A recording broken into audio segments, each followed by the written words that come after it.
इतना अकाल सूखा कि इतने में ही सब जीव जंतु मनुष्य शरीरधारी बहुत मर जाते हैं।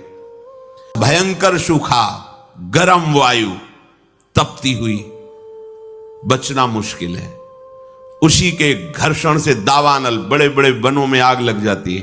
पानी बूंद नहीं, न तालाब में, न कुआं में, न सरोवर में, न सरिता में, सब उष्ण ताप से सूख जाता है। बिना पानी के, बिना अन्न के तड़प तड़प करके जीव मरते हैं। कितना भयानक कष्ट है प्रलय में। हमें तो कष्ट ही कष्ट है।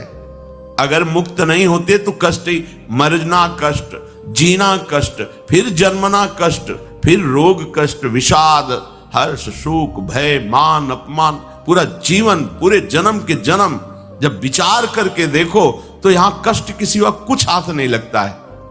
पूरा जीवन हो गया कमा के, मर गए, फिर कुछ नहीं, फिर नई पढ़ाई, नई योग्यता, नया धन, नया परिवार, फिर मर गए, फिर न, कब से चल रहा है।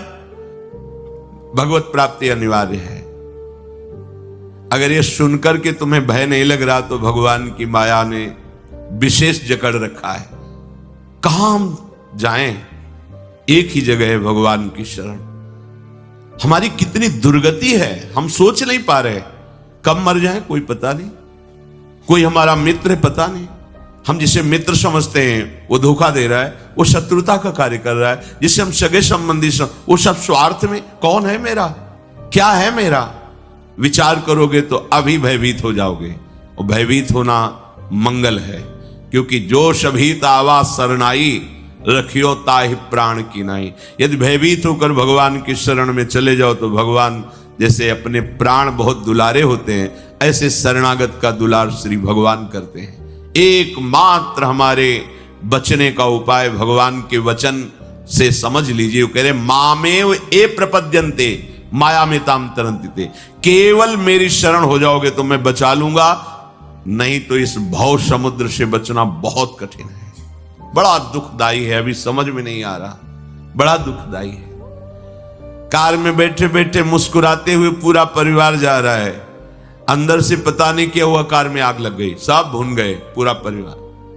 प्रतिपल भय, प्रतिपल दुख, प्रतिपल अशांति, मृत्यु हमारे सिर पर सवार रहेगी जब तक भगवान नहीं मिल जाते।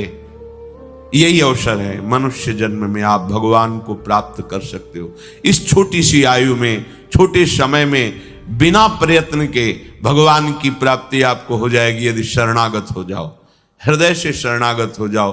अभी कलियुग का परिसमाप्ति हो चुका है। सारा विश्व में मानव सभ्यता के लिए बड़ा आपद आ रहा है। कहीं जल प्रलय, कहीं भूकंप। तो यह भूकंप बढ़ता जाएगा, क्योंकि प्रभु पहले आप लोगों को सचेतन करते हैं। देश मानवों में भक्ति भाव समर्पण का जागृत हो जाए और मानव लोग ये भी समझ जाएं कि कलियुग अब नहीं रहने वाला है, अब सत्य युग आने वाला है।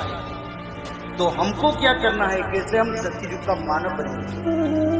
तो सत्ययुग का मानव बनने के लिए रोज त्रिकाल संध्या, श्रीमद् भागवत महापुराण पठन, 16 नाम 10 अवतार, दुर्गा माधव स्तुति, माधव नाम भजन, जो मनुष्य लोग इसको करेंगे वही लोग सत्ययुग के मानव। और सत्ययुग के मानव बनने के लिए हमको ये करना जरूरी है।